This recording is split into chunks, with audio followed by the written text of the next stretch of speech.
So good night and welcome to another interview of the Shield Dude in the Couch.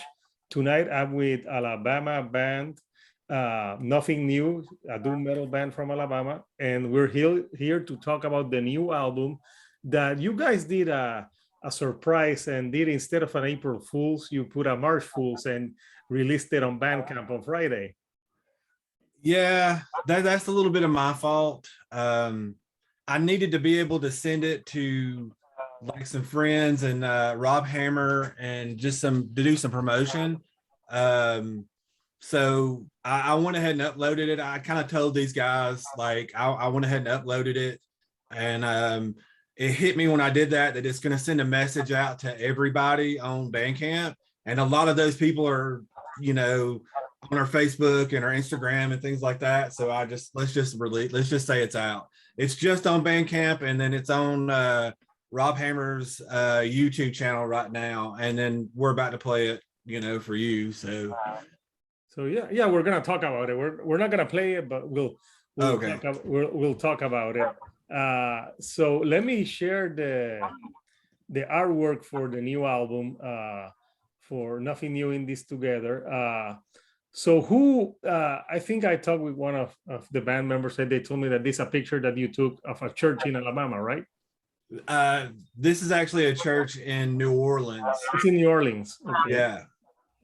Okay. Actually. Okay. And with the cover, like, why that church in particular? What were you trying to convey with this cover? So, for me and Andrew, like, we actually had the album pretty well recorded, our parts, before Sean even joined the band. So okay. When we started the recording process for the album, we do doom metal, and it's doomy and bleak and whatnot, and that's what we like. That's the kind of stuff that we listen to. But we were in the middle of the pandemic. Like, it's hit us pretty hard, and I just wanted to do something positive. And for us, it's a really cool looking church, honestly. But a lot of that's like gathering places. That's just a big where everybody kind of comes together and is happy and whatnot. So we actually had another idea for another album cover, and then I came across this picture looking through some old pictures, and I made an album cover out and sent it to him, and he was like, "I love this. Let's do that." What was the original idea for the cover? And that's the overall theme of the album. Like, so there's some variations in the lyrics, but all the lyrics are positive, and it's all about unity. The world is so, with the pandemic, everybody's just been separated, and politically everybody's so divided right now. We just really wanted to try to write something that was that preached togetherness. Yeah, no, that's a good message. And when I listened to the album on Friday when I saw that it was posted on Bandcamp, to have a better feel for it, because I had listened to the first song, which is the Amalgamation of Blood, which you had that music video, and something that surprised me about the song is that even though it's doomy, there's like 3 parts where there's like more solos on it, on that song. Tell me about what that song is about, and how you guys work in that, and like how did the solos come into place? Sean, you want to take that one on the guitar parts? Sure. So that was actually the first song I heard that they played me. I mean, and I was obviously familiar with their past stuff because I was a fan before they asked me to play with them. But that was the first song I heard, and I was like, I thought it was a monster track to begin with, and to me it sounded like definitely a step forward from what they had done before. And you mentioned some of the more, I think you're kind of alluding to some of the melodic parts. Like, that was one of the sections there in the middle that really first hit me, like, wow, this is exciting. This is something that I'm excited to add something too. So for me, it was just about, the song was already there. It's like, well, what can I bring to this to, take it to the next level? I don't want to add things for the sake of adding things, but, what can I add to this to enhance what is already there? And that song had an actual solo break in it.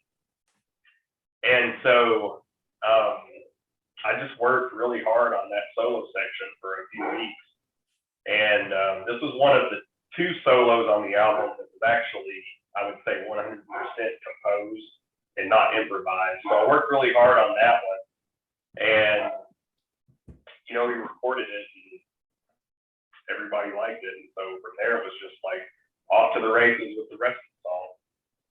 Yeah, no, that song has some great solos on it, and even though you're doomed, I felt a lot of like classic rock elements to that song.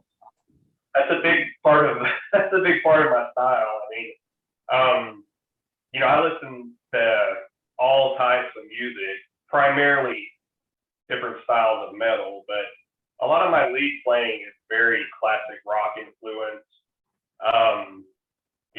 My favorite, if I listed my 5 favorite or most influential guitar players, they would probably all be, guys who played in classic rock or classic hard rock or even classic metal bands. Okay, so yeah, that's yeah, no, and it showed like on almost all the songs have a lot of solos on it that add, and there's a lot of long songs. So the second song, "Descend with a Purpose," what can you tell us about that song?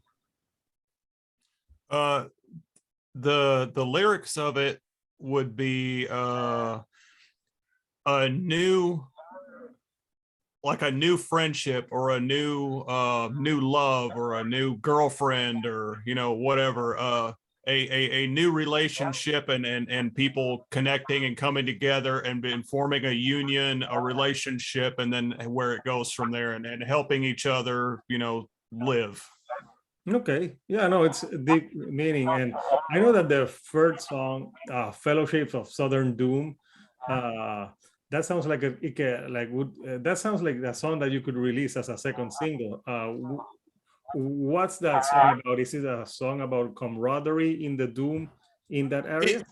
Yeah, it's kind of it's the story of nothing new, like how Jerry and I were friends for years. We kind of saw each other off and on. Like I worked in the mall for years, or a shopping mall for years at a store.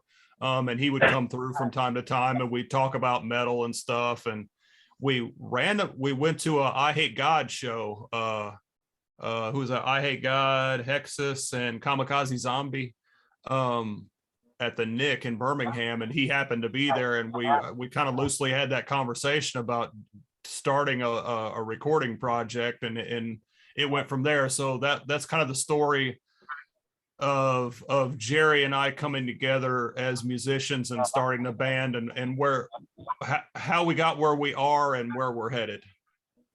Okay, and it's a great song. Then you have "Reject the Separation." How did that came together, and what is "Reject the Separation" about?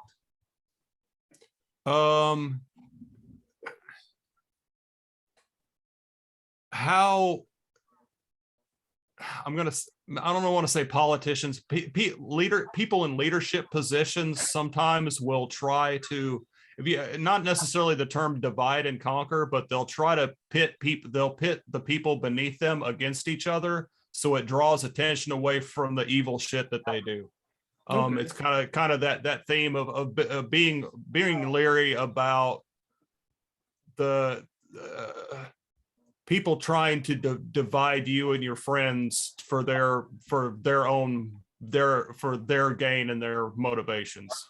Okay, and out of of the 7 songs, like which one was the hardest to work on all of them? For me, honestly, all of them. So I guess I need to preface this. Like when Sean came into the band, like we had the album done.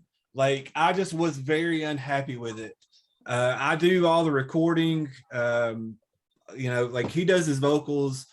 Sean does his parts, but like all the guitars, the basses, and I program the drums. I do all the mixing, mastering. I do all that.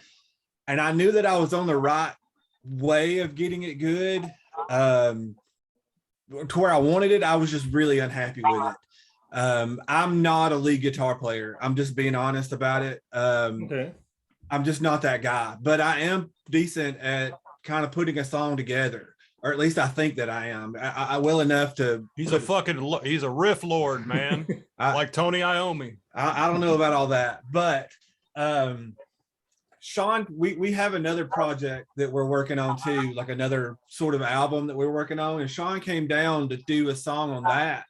Okay. Sean lives about an hour and a half from us. Andrew lives about 20 minutes. This is my house. So Andrew lives about 20 minutes away. Sean lives about an hour and a half, hour and 40 minutes away. So Sean came down and killed that song. And me and Andrew, I've known Sean, we grew up in the same hometown. I've known him since I was a teenager. And Andrew, I've known since I was 21. And I'm 42 now. So it's always, when me and Andrew were doing this, we were always like, if we were going to get another guitar player, it was always Sean. And then when he came down and nailed all that stuff in like one take, it was like, hey, do you want to join? Because like, my solos are garbage and you could kill this. So I sent him all the songs and I let him listen to stuff while he was here, and I sent him all the songs. And then he came down again, I think, to record the first time for Amalgamation, because that was actually the last song I recorded personally. And I think that was the last song you came and did vocals on. I'm not certain, but I sent it to him, and then he came down and recorded, I think, another song in that one. And then I went up to Huntsville and we did 3 or 4, and I think we re-recorded Amalgamation, the solo for Amalgamation, or like a chunk of that solo for it. But really just adding another guitar player, as long-winded as this is, adding another guitar player to me threw everything off for me personally. But I think it's made everything a little better for me to learn. Like I felt like I was in a spot recording wise that I wasn't learning how to make it sound any better, and adding Sean to it and having to deal with the high pitched frequencies and things like that. I think it's going to make all of our albums sound better in the future, because I'm always trying to progress. I'm always trying to be better, just the same as all 3 of us are, really. So I've kind of focused a little bit more on the recording aspect of it, where, I try to, just try to be a little better. And I think when Sean came in, and it's, it brings everything up another level. We didn't do this before him. Like we didn't do solos and things like that, so now he's here and he kills it. I mean, every time he kills it. Yeah, no, like I said, I think that, I've listened to a lot of doom metal bands, but I think that the difference with your album was, the solos did give it more depth to the songs, and they let them breathe, if you will. So that's something that I really liked about the songs on the album. So I think we're up to track 5. Mankind is Transient. So what can you tell us about that song? Just the I guess the transient nature of existence. I mean, life. I mean, the guy from the drummer from Foo Fighters passed away. How many days ago? Friday. Yeah. I mean, that's just a perfect example. Life is awful damn short, and we should try to appreciate each other while we're here. Yeah, no, that's a very good sentiment. And then you follow it with mandatory ignorance. What is mandatory ignorance about? Honestly, that one I'm not sure about. If you got a second, I can look it up. Sure. What are you looking up? Let's ask kind of the question. I also wanted to kind of talk about it. Maybe Jerry I wanted to rewind a little bit, but I feel like the song structure, not just the lead playing, but the song structure is a lot more complex. There's a lot more riffs per song, and the songs are longer on this album too. And I think Jerry was trying to, I don't want to speak for him, but he was trying to maybe move in a elder kind of direction. Yeah, I just wanted it to be like the stuff that we were doing before was very verse, chorus, ending. And I just thought, well, we've done this, so let's do something different. And I listened to some other bands that kind of did that. They would, it was almost like they wrote their songs in sections. And so that's what I did. I would write a couple of minutes of a song, and then I would shut everything down and come back the next day, and I'd write a couple more minutes of it, and then kind of build off of each thing and try to get it together. And really, I think that's what kind of pulled Sean in a whole lot more, was that it wasn't just verse, chorus, verse. And not that that's a bad thing by any means. It's just sort of, it's repetitive. So let's try to do something different. I mean, I always tell the guys that we could do whatever we want. Like, we're not tied down to anything. So we could do whatever we want. If we want to do a country album, we can do a country album. If we want to do, whatever. We did a black metal EP. Yeah. So that's what we don't have to be tied down to this song structure or this sound or anything like that. We can do whatever we want. Okay. So there's a sort of freedom with that. And you were saying that you haven't been able to tour. Do you have any plans to tour for this release? So when me and Andrew started this, I was actually playing in another band. Okay. We were just going to be recording, like just me and him, like just something to do. Sean's in now. So we're still a couple of members short if we were going to do anything like that. Just being as honest as we can with you, we all have, families and full-time jobs and things like that. So I'm not ever going to say that playing a show or two will be out of the question. That wasn't what we started.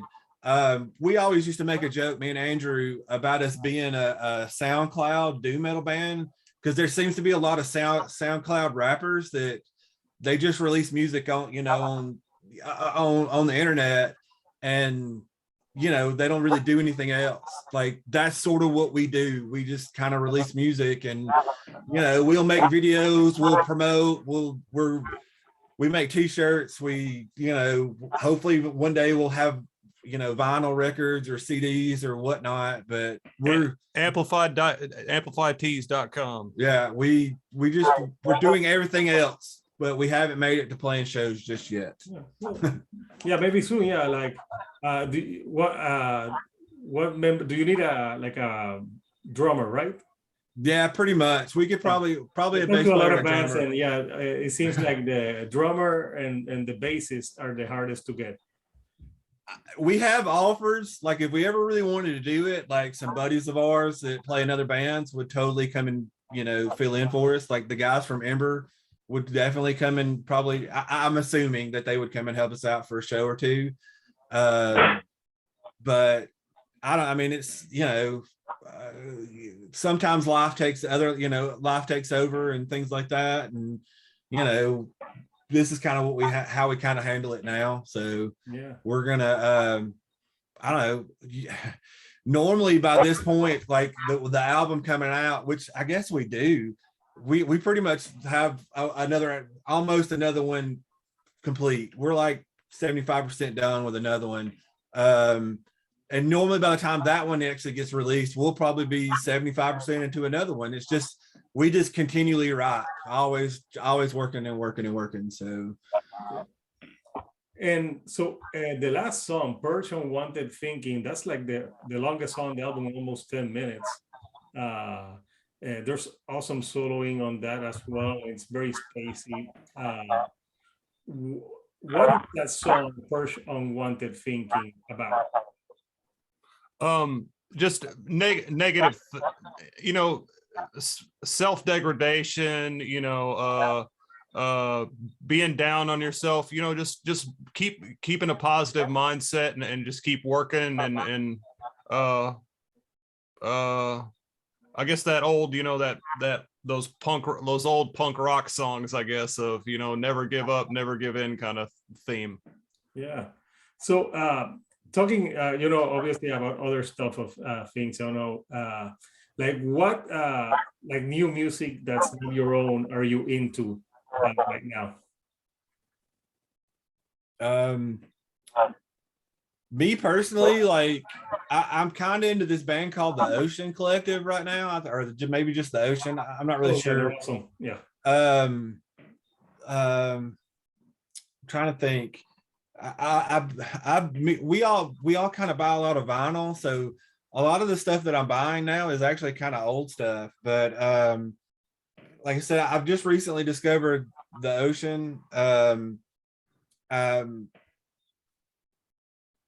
I'm going to see Between the Buried and Me tomorrow, so I've been listening to a lot of them too. Oh, I saw them on the last on the tour when they passed here for Florida. Very good show.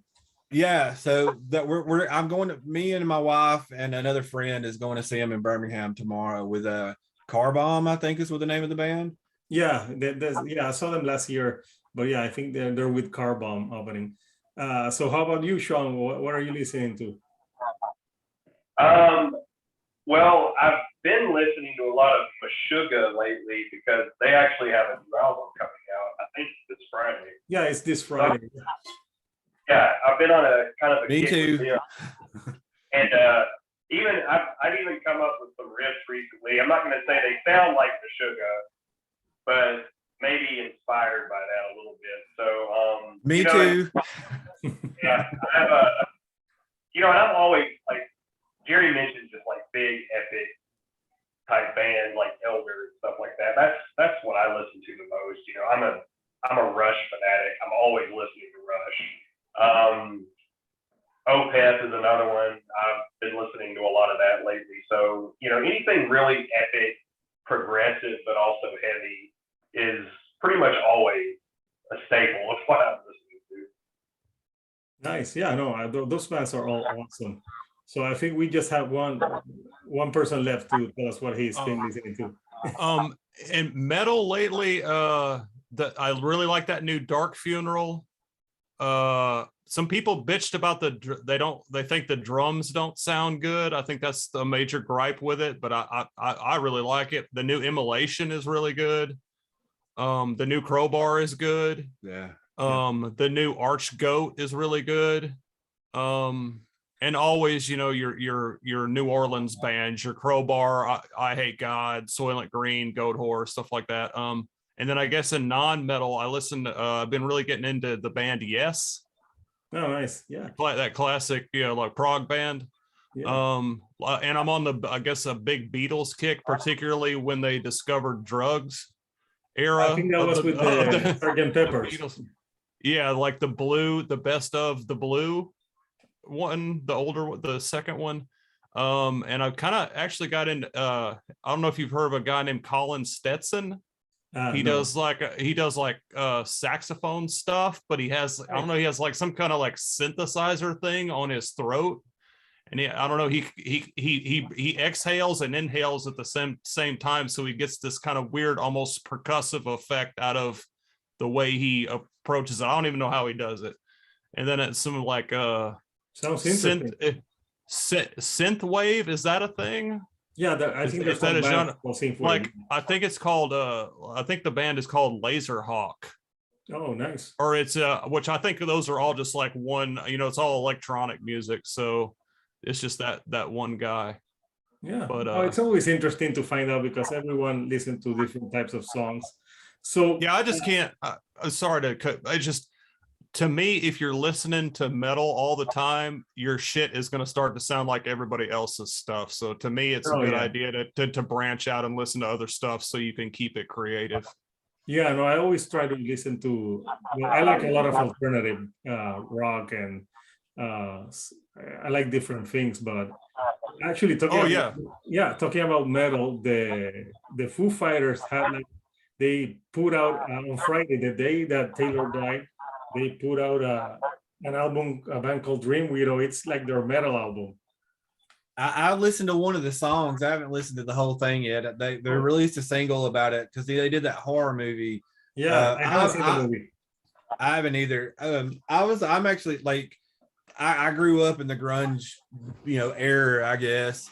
So like a lot of those bands I really love. So like I've always really loved the Foo Fighters personally. I don't love everything they've done, but I like a lot of it.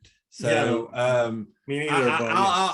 I'll always give it a listen. Like I just haven't yet. And I don't really have a good excuse. I'm just been lazy listening to something else, honestly. Yeah, no, yeah, but so right now, people can stream the album obviously on Bandcamp. If they would want to buy physical, or they can buy streaming for Bandcamp, correct? Yeah, so you can buy it from Bandcamp, where you actually own it, or I think you can stream it for, I don't know, like 10 times or something like that. There's a limited number before they ask you to buy it. Friday, it hits all the streaming sites, your Spotify's, Apple Music, Amazon Music, all that stuff. It's on Rob Hammer's YouTube page. If you'll just type in Rob Hammer on your search bar and look for, Nothing New. I'm in this together. I'm sorry. But also Friday, all of the songs and like a full album will be on our YouTube page too. Like I said, I know this is kind of like a weird thing to kind of like half release it and then, wait a week and fully release it. I needed to be able to do things with it before it came out. So sort of a teaser, but not a teaser. We're more or less releasing it. It's like a promotion, if you will. Pretty much. That's what I'm trying to do, is kind of get a little promotion, build a little steam, so that way when it does hit like Spotify and Apple Music and all the other ones, then people will be ready for it instead of it just being a surprise. No, it's a enjoyable album. I'm glad I got to hear it and talk about it with you guys. So hopefully, who knows, maybe in the next month or something, it would be cool if you guys can get some steam, and obviously you could play at least some local shows with it, so that would be cool. So again, I want to thank you for taking some time to talk with me tonight, and until next time, this is Hector. Yes. Yeah, I was just going to thank you so much for helping us out with this. Yeah, thank you so much. It was my pleasure. I'll talk to you about something when we stop recording, but I'll talk offline. So thank you guys for being with here. So until next time, this is Hector, the Shield to the Couch, and I'll see you next time right here on the couch. Thank you and good night.